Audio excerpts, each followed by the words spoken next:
Answer చేశారు ఇప్పుడు. హ్మ్. ఒక లైట్ క్వెషన్ యాక్చువల్లీ చేసాను బయటికెళ్ళాక ఎలా ఉంటుందో చూడాలి. లోపల మైండ్‌లో అయితే రన్ అవుతుంది. ఐ అల్ హోప్ బా మేనేజ్ చేశారనుకుంటా బానే చూడండి. మేనేజ్ చేశారు. హ్మ్. అల్లు అర్జున్ గారి నెక్స్ట్ లైనప్ గురించి అందరు పెద్ద హీరోలకి లైనప్‌లు అన్నీ ఫిక్స్ అయిపోయినాయి కదా! హ్మ్. 'నెల్సన్' గారు అంటున్నారు. అప్పట్లో 'అట్లీ' గారు అన్నారు. ఇప్పుడు 'త్రివిక్రమ్' గారు అంటున్నారు. హ్మ్. దాని గురించి ఏమైనా చెప్పగలుగుతారా? అంటే ఏం లేదండి. ఇప్పుడు 'Pushpa' December 6 release first August 15 అనుకున్నాం గదా! సో, అవును. అప్పుడేంటంటే ఒక ప్లానింగ్ ఉండేది.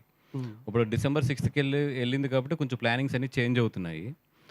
నాకు తెలిసి ఈ మంత్ ఎండ్‌కి ఒక క్లారిటీ వచ్చేస్తది ఆటిల మీద.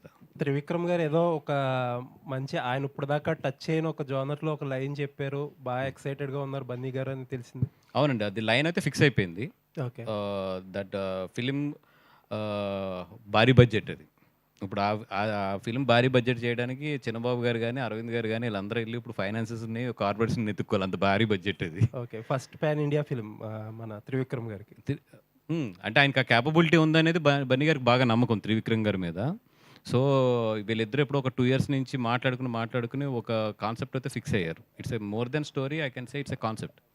అది ఫిక్స్ అయ్యారు. బట్ దాని బడ్జెట్‌కి, దాని ప్రీ ప్రొడక్షన్‌కే మాకు 1 ½ ఇయర్ టైం పడతది. Okay. At the same time దాని ఫండ్స్ కలెక్ట్ చేయడానికి గాని, ఇయన్నిట్లికి కూడా డెఫినెట్‌గా it's a very big project. Looking forward అండి. యాహ్! అంజి గారు ఇక్కడండి.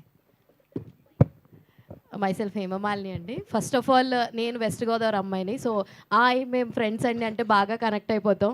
సో, అంటే ఈ కథని మీరు వాసు గారికి చెప్పడానికి అంటే ఆయన ముందు నుంచి అంటున్నారు మేము 3 గంటలు విన్నాము. కడుపుబ్బ నవ్వేసింది, ఇక్కడ పట్టేసింది, బుగ్గలు పట్టేసినాయి అని చెప్పి అంటున్నారు. సో, ఈ కథలో ఎలాంటి ఎలిమెంట్స్‌ని అనేది ఒక ఎమోషన్ ఫర్ గోదావరి వాళ్ళకి. అంటే మనం బాధలో ఉన్నా, హ్యాపీలో ఉన్నా, సంతోషంగా ఏమున్నా గానీ ఆ సిట్యుయేషన్‌లో ఆ స్లాంగ్ అలవాటైనోళ్ళకి అది చాలా ఈజీ. సో, ఈ ఆయలో మీరు ఎన్ని ఎమోషన్స్‌ని చూపించాలనుకుంటున్నారు? అండ్ మీరు బన్నీవాసు గారికి అంత ఈజీగా ఆయన నవ్విచ్చేసే అంత అంటే మీరు ఆన్ స్టేజ్ కూడా బాగా నవ్విచ్చేశారు. సో, అప్పుడు ఆయన దగ్గరికెళ్ళి కథ చెప్పడానికి ఏం ప్రిపేర్ అయ్యారు? ఈ టెక్నిక్ చెప్పనా నేను? ఆ! బన్నీవాస్ గారికి కథ చెప్తే గమ్మున ఒప్పుకోవడం అనేది ఇండస్ట్రీలో బాగా ఎక్కువుంటది. లేదా ఆయన టైం తీసుకుంటాడు బాగా చెప్పడానికి గాని. అందుకని కథ చెప్పకుండా ఫన్ చెప్పుకొచ్చాడు మొత్తం నాకిష్టం వద్దని చెప్పి.